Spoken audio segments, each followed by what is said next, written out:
Bismillahirrahmanirrahim.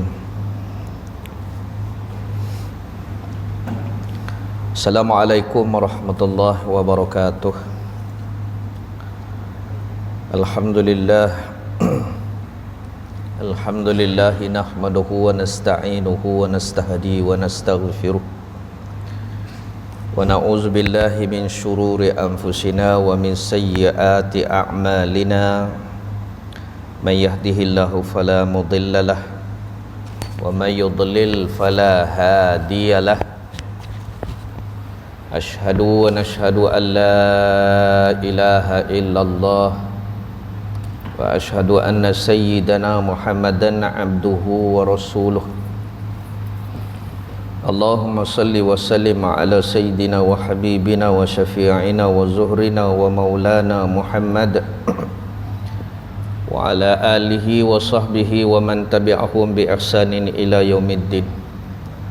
Subhanaka la ilma lana illa ma 'allamtana innaka antal alimul hakim. Wa qala rabbi shrah li sadri wa yassir li amri wa hlul 'uqdatam min lisani yafqahu qawli. Wala haula wala quwata illa billah. Wala haula wala quwata illa billah. Wala haula wala quwata illa billah al-'aliyyil 'azim. Summa amma ba'd. Alhamdulillah. Summa alhamdulillah. Syukur kehadrat Allah Subhanahu wa taala kerana memberikan lagi kita peluang kehidupan.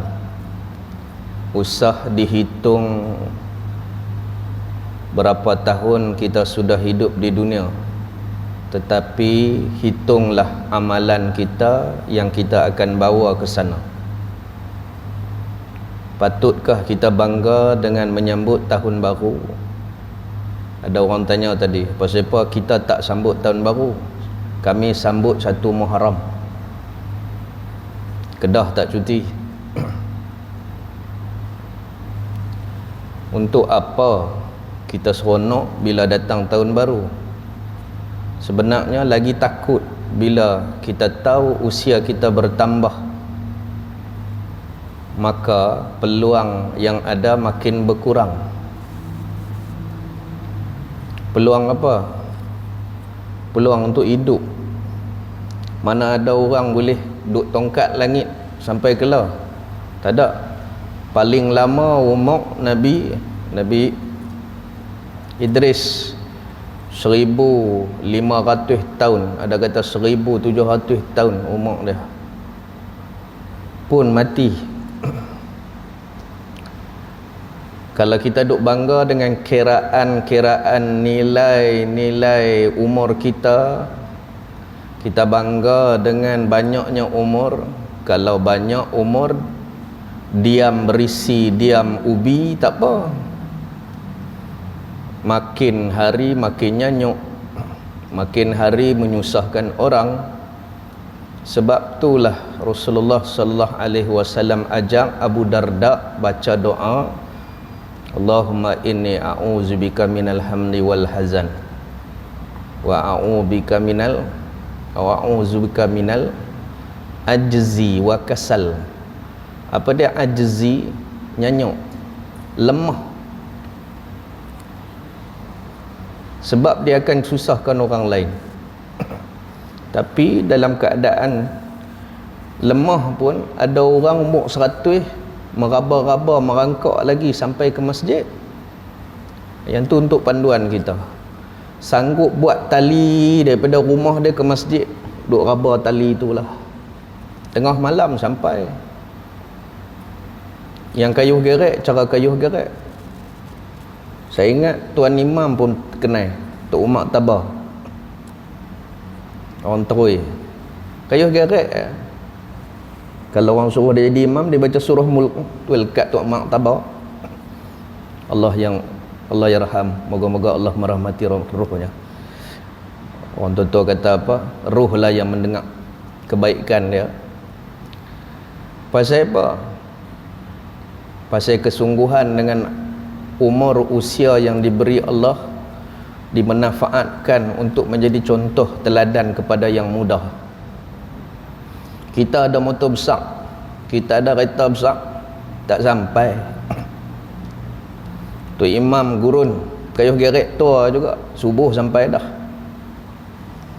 kayuh gerek juga. Kita gerek beribu belai beribu dia berlambau, kita sampai pun juga aduk kata apa lebih kurang.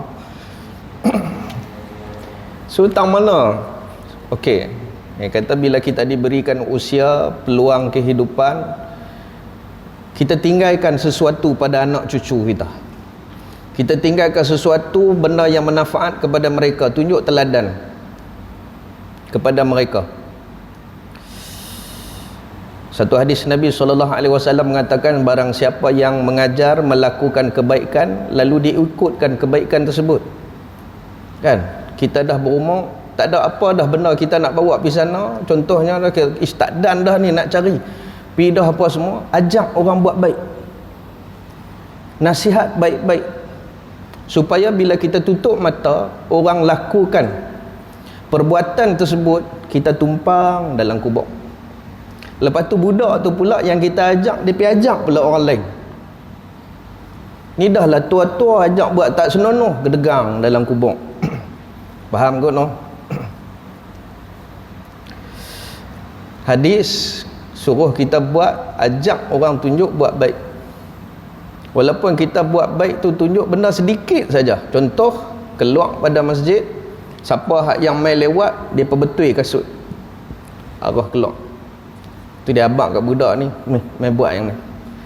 Dia mati, budak tu mai masjid perbetui kasut. Senang hak ahli masjid, orang-orang soleh ni keluar-keluar tengok kasut dah ada dah. Pahala dah. Ni dah sepak kasut kawan pro, tu dia ajak budak tu sepak pula. Keluar-keluar yang ahli soleh ni, keluar-keluar haram saja-saja boleh dosa. Tu tak ajak curi kasut orang lagi.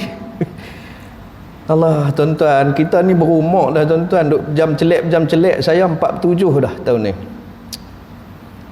Lagi 3 tahun 5 siri. Kalau panjang umur taklah, kalau pendek umur, apa bekalan kita nak bawa pergi sana? Satu saya nak ajak tuan-tuan, raditu billahi rabba wa bil islami dina wa bi muhammadin nabiyyan wa rasulah. Kalau kita ramai radina, aku reda Allah Tuhanku. Kita kena reda. Reda dalam keadaan apa yang Allah Ta'ala suruh buat, kita buat. Tu reda. Apa yang Allah Ta'ala larang, jangan buat. Itulah reda. Ni duk kata reda, tapi Allah Ta'ala suruh mayang tak mau, suruh buat benda baik tak mau. Yang Allah Ta'ala larang, yang tu dia nak buat. Reda apa? Faham baliklah sendiri. Ya ayyatuhan nafsul mutmainnah, wahai jiwa yang tenang. Tenang pasal apa? Sebab dia balik kepada Allah. Irji'i ila rabb, pulanglah kepada Tuhanmu. Mardiyah, dengan penuh keredaan. Allah reda dekat dia. Hak si mati tadi, kita lah. Pasal apa? Pasal kita reda dengan Allah. Allah suruh buat, kita buat. Allah suruh tinggal, kita tinggal. Dah bila umur kita dah banyak dah, umur pun kuih meningkat, carilah reda Allah.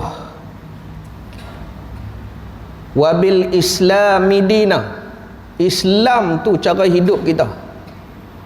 Syariat dah ada. Apa syariat yang dibawa oleh Nabi SAW? Buat, jangan duk tinggal. Tambah lagi dengan cari apa kelebihan. Supaya apa? Sebab nak cari redha Allah pertama. Wa bi Muhammadin nabiyyan wa rasulah, dan aku redha Muhammad itu utusan Allah yang diutuskan kepada aku. Ikut sunnah Nabi. Semua ikut, sebab setiap sunnah Nabi yang kita buat semua boleh pahala. Minum macam mana, 3 kali teguk, bismillah dulu, lepas tu habis 3 kali teguk, kalau selesa ada lagi, teguk lagi. Kalau dah rasa selesa, alhamdulillah. Buat apa pun bismillah. Buat apa pun bismillah. Jangan sat lagi pi toto pun bismillah juga. Bismillahirrahmanirrahim. Pasal apa? Kok kena nak buat. Yang tu haram lah. Benda baik. Benda baik buat dengan bismillah. Pakai baju bismillah. Pasal apa? Ikut sunnah Nabi. Allah marzuqna mutaba'at Rasulillah. Saya selalu baca doa tu last kali kuliah. Apa dia? Allah marzuqna, ya Allah kurniakanlah kepada kami untuk kami mengikuti jejak langkah Nabi kami sallallahu alaihi wasallam. Ikut mana yang kita dengar kata Nabi buat. Ni duk pergi cari hak menikah yang nak cari pun. Pasal apa? Sunnah punya pun. Lala tidak luar. Muslimin dirahmati Allah. Baik, dah. Kita nak cari redha Allah, nak balik pada Allah, moga Allah redha kita, mardiyah. Fadkhuli fi ibadi. Masuklah kamu dalam hamba-hambaku yang soleh. Wadkhuli jannati. Maka masuklah ke dalam syurgaku. Siapa yang dapat redha Allah tu tadi? Faham tak lagi nak cari redha Allah? Iaitu buat apa Allah Ta'ala suruh, tinggal apa Allah Ta'ala larang. Tu masuk redha. Redha ni maksudnya suka. Dengan suka hati kita buat. Baik. Alhamdulillah dengan nikmat Islam agama kita, alhamdulillah dengan nikmat iman keyakinan kita, hinggalah kita masuk ke syurga Allah keyakinan tersebut, yakni iman, akidah kita. Kita sambung balik dalam kitab kita Bahrul Madhi wa qala musannif rahimahullahu taala anhu, kata pengarang kitab ini Syekh Idris Al-Marbawi yang diambil daripada kitab Mukhtasar Sahih At-Tirmizi, syarah dalam bahasa Arab Tuhfatul Ahwazi, syarah dalam bahasa Melayu. Inilah kitab dia, nama dia Bahrul Madhi. Moga-moga Allah mengampuni dosa Syekh ini. Moga-moga Allah mengampuni dosa kedua ibu bapanya kerana melahirkannya. Moga-moga Allah mengampuni dosa seluruh guru-gurunya kerana memberikan ilmu kepadanya. Moga-moga Allah mengampuni dosa muslimat umumnya, termasuklah ibu bapa kita. Amin ya rabbal alamin. Yantafa'u bihi ila darai. Moga-moga dimanfaatkan dunia dan akhirat. Baik tuan-tuan. Ibu ayah, ibu kita, bapa kita dipanggil bapa nasab. Dia membesarkan kita dengan memberi makan. Kita membesar, tubuh jasad kita membesar sebab ayah kita bagi makan. Satu lagi ada abal ilm, bapa ilmu. Apa dia bapa ilmu? Guru kita yang membesarkan, menyinari ruh kita sampai kita jadi soleh. Tu guru kita, yang itulah dipanggil bapa ilmu. Maka darjat dia sama dengan bapa kita. Itu sebab kalau di Fatani, kalau di belah-belah sana dipanggil baba. Kalau kami panggil guru kami Syekh Nuruddin Al-Banjari, pagi tadi video call dengan saya. Rindu. Kami panggil Abi. Sebab apa? Bapa kami. Bapa kita hak yang membesarkan kita, pergi cari rezeki balik, beli ayam, beli apa kan, KFC apa semua, jadi tubuh. Ada satu lagi, jadi jasad. Jasad bapa hak yang nasab. Jadi ruh guru. Dia panggil abal ilm. Maka hormatilah, kata Nabi, maka hormatilah bapa ilmu itu seperti mana kamu menghormati bapa nasab kamu. Walaupun dia ajak satu ayat pun tak apa. Tu bapa kamu, tu ibu kamu. Guru-guru di sekolah adalah guru ibu bapa kita. Yang ajak jadi kita, jadikan kita ruh. Ruh kita jadi baik, ruh kita jadi orang bijak. Kalau tubuh jadi sihat, ayah kita kalau kita demam bawa pergi hospital, bawa pergi klinik, tu ayah. Tapi ayah ilmu kita, tengok kita teruk melewak merata apa semua, dia main tegur apa semua, kita berubah. Itulah bapa ilmu kita. Malah ada ulama kata, Imam Nawawi kata, dia lebih utama daripada bapa kamu sendiri. Siapa dia? Guru kamu. Tambah-tambah kalau ada bapa yang boleh bagi ilmu ke anak dia sendiri, dua-dua ada kat dia. Siapa ajak cik? Ayah ajak. Ayah kamu bapa nasab dan bapa ilmu, dua-dua ada kat pak dia. Sebab bila mati anak Adam hanya tinggal 3 yang boleh berterusan. Yang pertama sedekah jariah, yang kedua ilmu yang dimanfaatkan, yang ketiga doa anak yang soleh. Sedekah jariah, anak dia dulu duk sedekah pergi sekolah, betul? Yang bagi duit sekolah tiap-tiap hari tu sedekah kita kepada anak lah. Yang duk bagi tiap-tiap bulan kat bini tu, tu sedekah ke isteri. Bagi ke tak?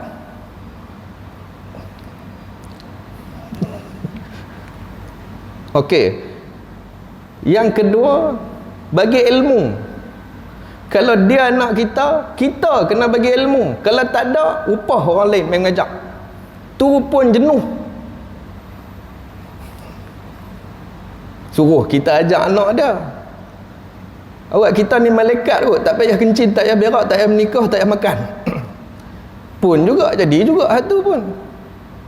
Ni hampir tahun baru dah ni. Cerita apa? Yang ketiga, doa anak yang soleh.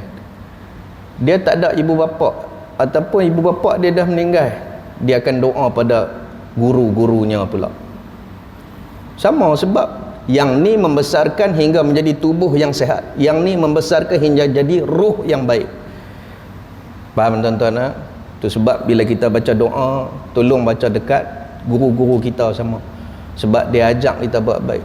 Tambah-tambah tu imam pas bagi salam, astaghfirullahalazim, astaghfirullahalazim.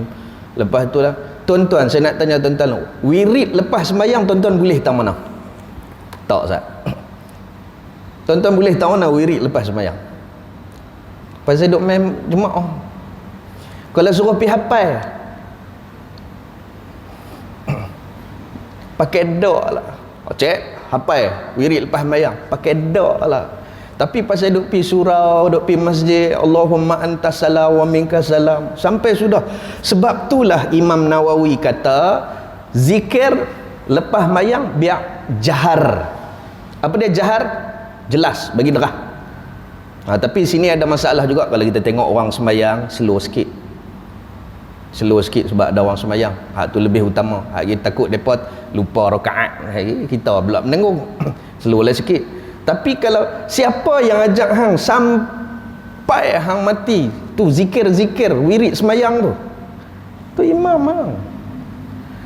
Pahala kata imam ni cukup banyak, tuan-tuan.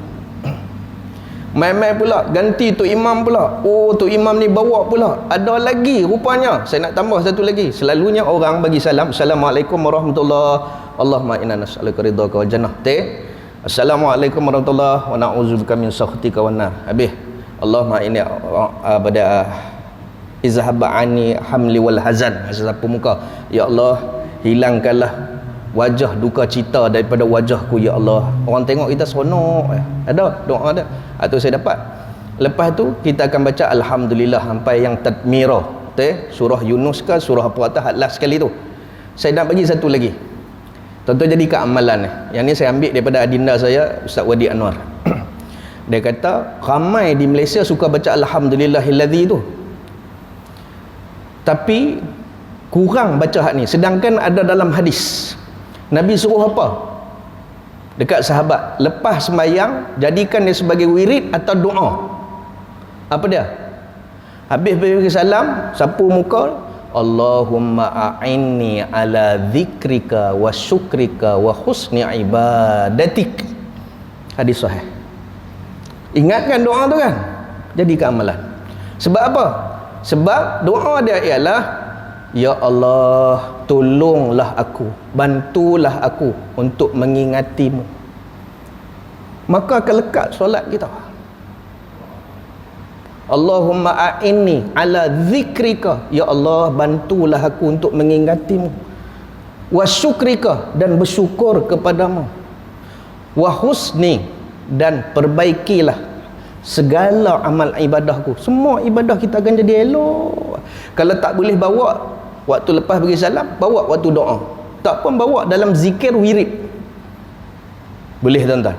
Ni saya malam ni saya bagi kat tuan-tuan. Hadis sahih. Pernah dibaca kepada kami Datuk Syekh Badaruddin, pergi mengaji kitab dekat dia.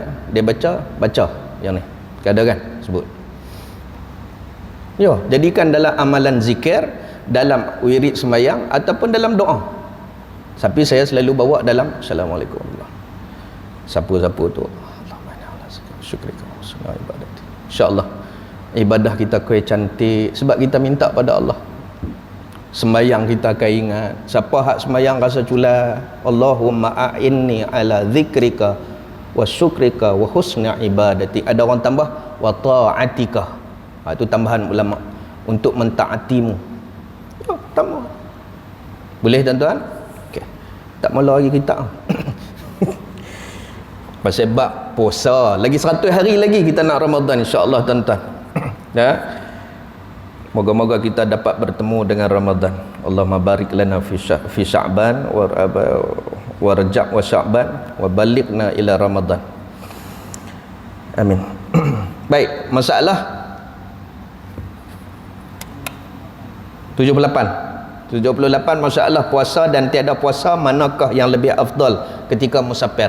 Nak puasa tak puasa, nak puasa tak puasa, nak puasa tak puasa. Esok nak balik kampung ni nak raya, nak puasa tak puasa. Zikir dia hari itu lah sebelum balik nak puasa tak puasa, nak puasa tak puasa, nak puasa tak puasa. Zikir dia sebelum balik raya. Okey. Kata Imam An-Nawawi dalam Syarah Mahzab, dan adapun yang terlebih afdal daripada puasa dan berbuka puasa di dalam musafir itu, maka iaitu telah berkata Imam Syafi'i dan ashab min ashabi Syafi'iyah, ulama mazhab Syafi'i, jika membawa kepada mudarat dengan sebab puasa di dalam musafirnya, maka berbuka puasa lebih afdal. Mudarat dak naik kapal terbang 45 minit je pun dak jawab dah. Dan jika tiada membawa mudarat, maka puasa di dalam musafir itu lebih afdal. Malam ni kita nak makan sok tak bang? Pasal pula tak makan sok. Esok kita nak jalan jauh, kan tak payah puasa. Kan? Kan? Mudarat tak? Tanya isteri kita hak yang tak mau sok. Mudarat tak kalau kita berbuka? Kita tak berbuka, tak mudarat pun. Pergi tunggu di airport, naik kapal terbang, perap, tak ada nak kelak mata, cerit. Mudarat tak puasa, kata mazhab Syafi'i. Dan telah berkata Al-Mutawalli, jika tiada memberi mudarat pada sekarang itu dengan sebab puasanya, tetapi takut seorang yang puasa itu akan dhaif daripadanya dan adalah ia musafir haji atau umrah, maka berbuka puasa itu lebih afdal. Dia takut ke depan, bukan takut berlaku hak lah, ke depan pula. Dan dia mula sakit, contoh orang gastrik, dan dia mula sakit perut, dia meleret. Dan dia mula cirit, dia mula meleret. Baik, tak payahlah. Lebih baik tak usah duk puasa lah. Perut bukan boleh jenis tahan, koman sepanah banyak duk dah. Saya lah. Bukan boleh tahan sangat. Kalau tak makan saat lagi mula dengan migraine apa semua. Dia takut dia beleret sampai tak boleh pergi kuliah. Berbuka lah, lebih baik. Lepas tu duk fikir pula, bila lah aku nak boleh qada. Hak tu pula dah. Muslimin dirahmati Allah. Terus 79. Berbuka di dalam musafir wajibkah qada dan fidyah? Kan. Bila dah kita buka, kita nak bayar fidyah ke, kita nak bayar, kita nak kena qada? Al-jawab, kata Imam An-Nawawi di dalam kitab Majmu'. Tadi mazhab, yang ni Majmu'. Imam Nawawi banyak lah sekarang kitab. Dia bermazhab Syafi'i, dan hadis-hadis, ilmu hadis banyak daripada guru kami sampai kepada Imam An-Nawawi. Kalau tuan-tuan mengaji dekat Syekh Badaruddin, banyak sampai kepada Imam Baihaqi, sanad dia sampai Rasulullah. Imam Nawawi pun sampai kepada Rasulullah. Sebab tu ada kitab dia Syarah Muslim, Imam Nawawi. Nama Imam Nawawi sebenar Mahyuddin An-Nawawi, sebab dia duduk di kampung satu tempat nama dia Nawaw, di Damsyik. Bukan Naka, Nabua, Tolang, Kuala Nerang tu. Apabila berbuka puasa, kata Imam Nawawi, orang yang musafir, siapa buka puasa kerana dia musafir dalam bulan puasa, akan dia Nak buka, tak buka suruh. Tengok keadaan mudarat kita ke tak mudarat. Tadi kita faham dah. Dia buka. Okey, bila dia buka, lazimkan akan dia qada puasanya. Dia kena qada. Bila habis mau kata raya pertama, raya kedua puasa terus. Terus duk buat lagi sunat-sunat tu. Kalau lelaki. Kalau perempuan lain, qada dulu. Sebab lelaki dia bukan ada cuti bulan pun. Perempuan mau kalau dia buat dia qada saat lagi Syawal ada 30 hari. Haid mai 15 hari. Tinggal berapa hari? Tu tak tentu nak demam tak demam. Hak mana dia nak utamakan? Utamakan hak sunat pun tak apa. Lagi dah boleh puasa sunat Syawal. Sebab 30 hari itu 15 hari kena buang lah. Beda haid. Okey. Terus.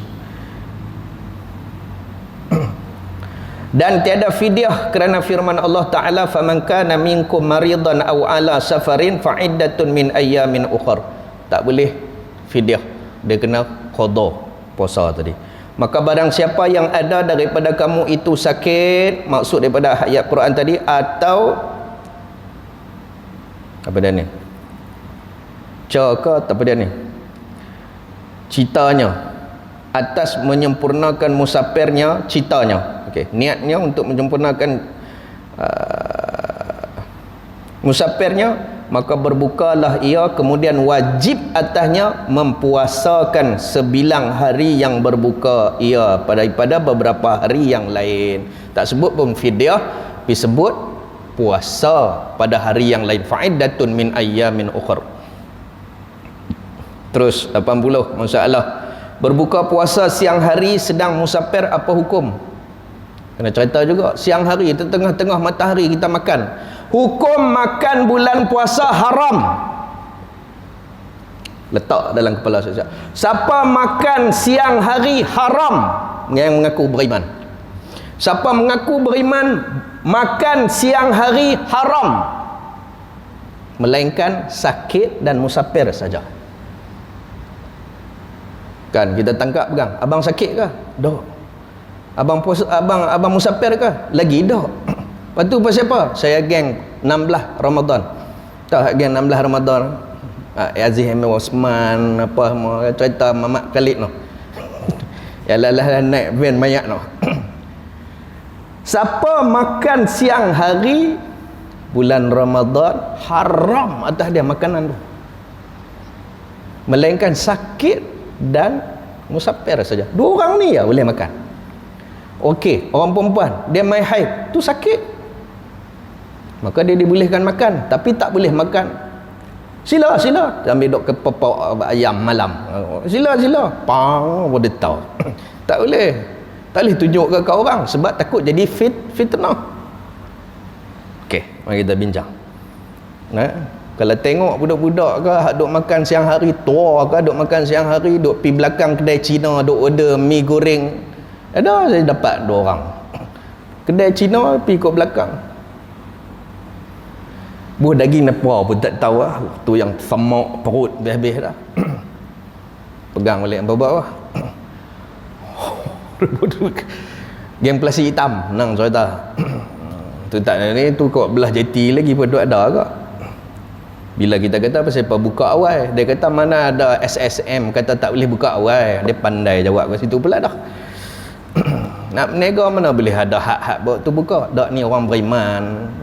Kalau buka awal, saat lagi hak mai tu bukan hak geng-geng tanah, geng ni. Geng-geng hak tak puasa ni nak pakai pun. Tu bukan tanggungjawab saya. Jawab ayat tu. Redha kita bagi, kita jual, itu tanda kita redha. Aku jual aku beli buat pula jual beli. Hang redha lah tadi dia tak puasa. Habang kat dia balik, hang jamu orang makan siang hari dia tu Islam, hang berharam. Faham tak lagi? Okey, bila kita tahu kata aku ni termasuk dua ni, sakit tak musafir. Dak tak usah duk makan. Tapi hampir ketak lutut-lutut dah ni. Masih makan. Boleh lah ketak lutut dah. Makan. Kok tak faham lagi? Okey, terus. Kata Imam An-Nawawi, sekiranya seorang yang sudah ada ia puasa di dalam musafirnya, kemudian berkehendak ia berbuka, dia musafir dan dia berpuasa, niat dia pula dia nak puasa, duduk tengah-tengah berjalan tak boleh pergi, maka berbuka puasanya pada siang harinya, nescaya haruslah ia demikian itu dengan tiada uzur. Bukan kerana pasal apa? Pasal dia musafir ya, automatik dia bukan sakit, automatik dia dapat lesen untuk buka. Faham tak? Tapi kalau hang jalan takat daripada Kuah pi Ewa, pagi nak buka, ni abang kata, hang bukan 2 marhalah. Dia pusi Langkawi pergi Cukup 92 km. Pasal apa nak boleh buka juga? Nampak tak putak belik agama. Ramai dia nak buat bagi kena juga kat dia. Dia putak bagi kena juga. Muslimin yang dirahmati Allah. Demikianlah telah mendalilkan atasnya oleh Imam Syafi'i. Imam Syafi'i kata macam itulah. Walaupun dia tak ada uzur, tapi dia kerana dia musafir, automatik dia dapat lesen untuk berbuka. Tapi kalau dia nak terus, it's up to him.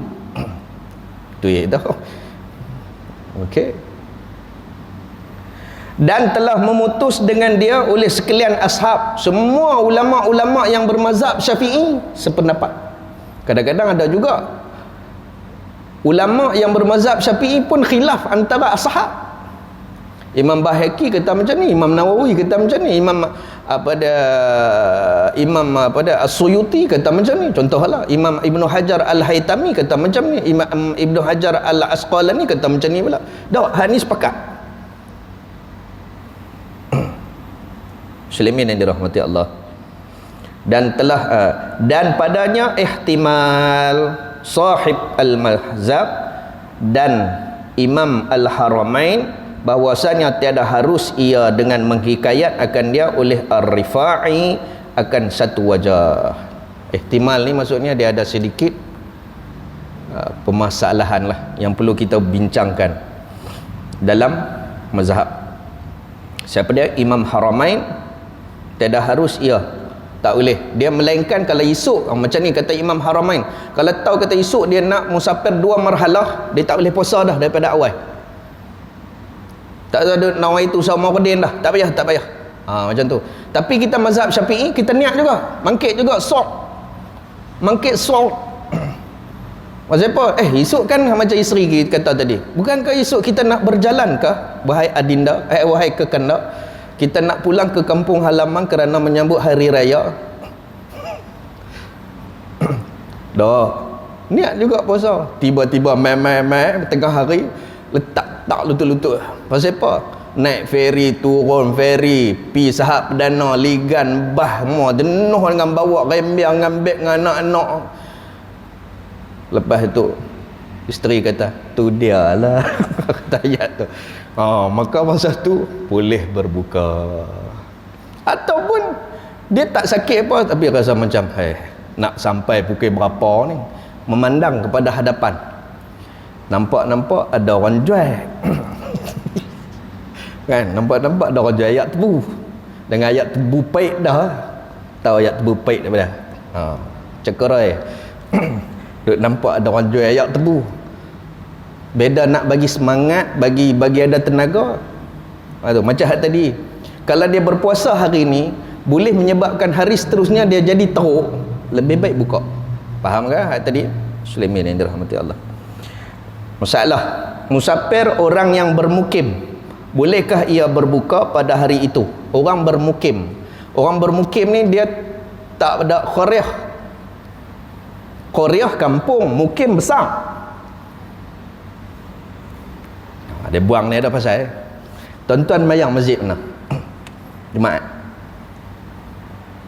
Saya kadang-kadang Al-Hana, kadang-kadang Aisyah. Nampak tak? Hang qaryah ke mukim? Dalam nikah siapa tu imam? Siapa akad nikah? Kelipok. Nampak sangat kata tak pergi Jumaat tu dia. Hari tu main minta kat saya cok.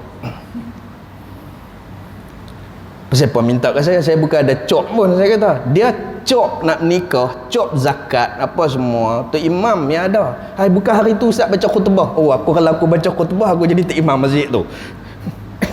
Dia jadi celah aku pula tuan-tuan, sampai tu imam masjid dia pun tak tahu. Tu macam mana nak tahu dia qaryah mana? Muslimin dirahmati Allah. Dah bukan qaryah ni dah. No, qaryah Zimbabwe.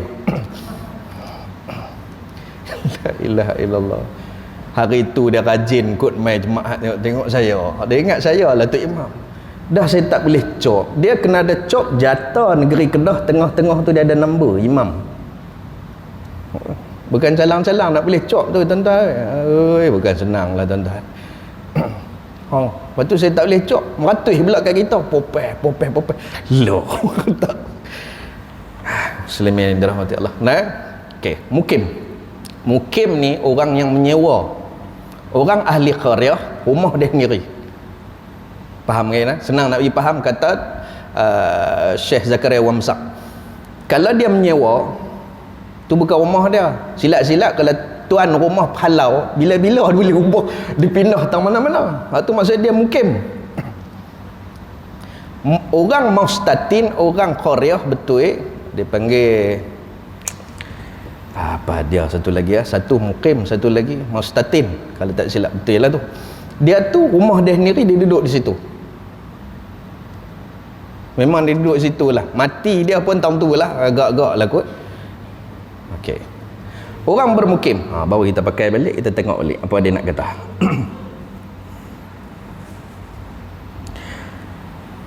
Musafir orang bermukim, bolehkah ia berbuka pada hari itu? Kata Imam Nawawi di dalam Majmu', apabila musafir orang yang bermukim, maka adakah harus baginya berbuka puasa pada hari itu? Jawab, ada baginya 4 kelakuan, 4 cara. Yang pertama, memulai seseorang musafir malam. Kalau boleh musafir daripada malam. Tu saya kata, kalau tuan-tuan nak musafir hari Jumaat, kalau boleh tangguhlah.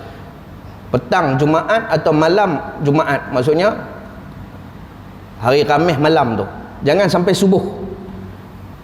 Bila dah masuk subuh, dia jadi makruh dah. Sebab tuan-tuan nak niat macam mana tak tahu. Bila keluar pada subuh, waktu tu dah terbit fajar sadiq, bermulalah puasa seseorang, betul tak? Dia akan jadi selaru.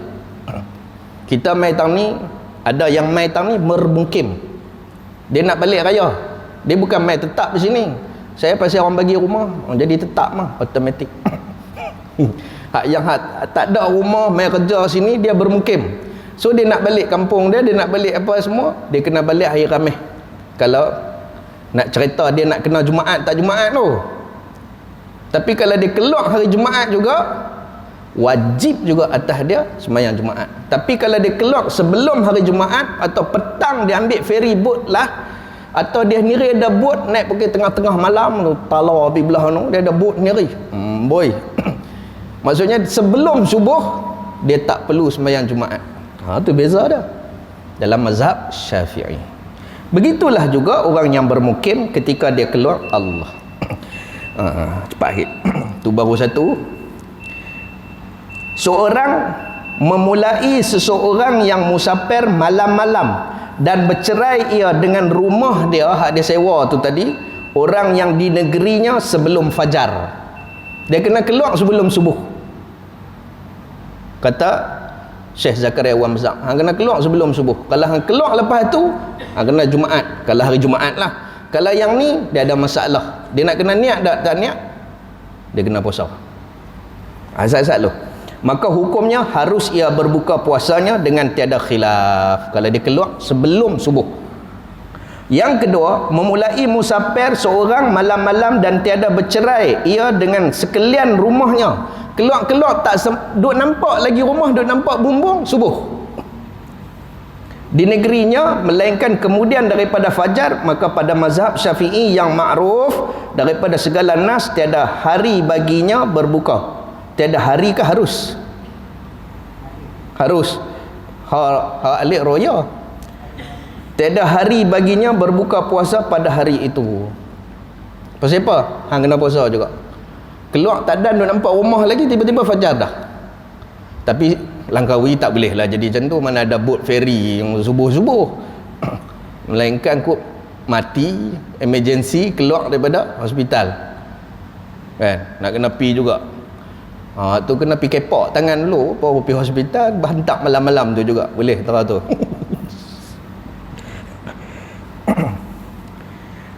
Terus, maka dengan dialah berkata Imam Malik dan Abu Hanifah, dan telah berkata Al-Mazni harus baginya berbuka puasa. Maka ialah mazhab Ahmad dan Ishaq. Ini kata Imam Syafi'i lain, iaitu satu wajah yang dhaif telah menghikayat akan dia oleh ashab kita daripada lainnya, daripada Al-Mazni, daripada ashab kita, ulama mazhab kita. Al-Mazni pun mazhab kita. Dan bermula yang mazhab ialah yang pertama. Maka menurut sebagaimana masalah ini sekiranya tak tahu, kembang habis dah. Seorang akan istrinya berjimak, sabit dia tak nampak.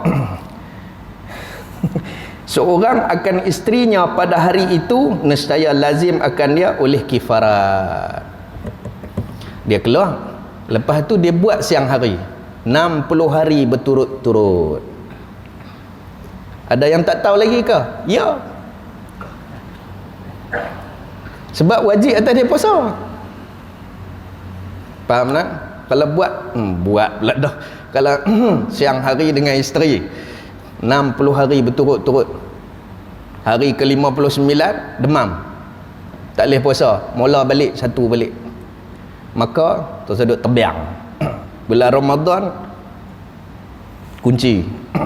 Takat tu dulu tuan-tuan, nanti kita sambung lagi. Tak boleh dah. Okey, minta ampun, minta maaf kalau ada terkasar bahasa terlajak bicara yang baiknya daripada Allah Subhanahu Wa Taala. Segala keburukan yang berlaku dalam majlis ini adalah daripada kelemahan saya dan keburukan daripada saya. Aqulu qawli hadza wa astaghfirullah li wa lakum wa lisyairil muslimin wal muslimat. Bismillahirrahmanirrahim.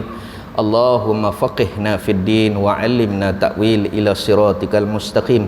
Allahumma ja'alna minan najihin wal faizin fid dunya wal akhirah. Allahumma rzuqna mutaba'atar Rasulillah sallallahu alaihi wasallam. Wassallallahu ala sayyidina Muhammad wa ala alihi washabihi ajma'in walhamdulillahirabbil alamin. Assalamualaikum warahmatullahi wabarakatuh. Wallahu a'lam. Allahumma shalli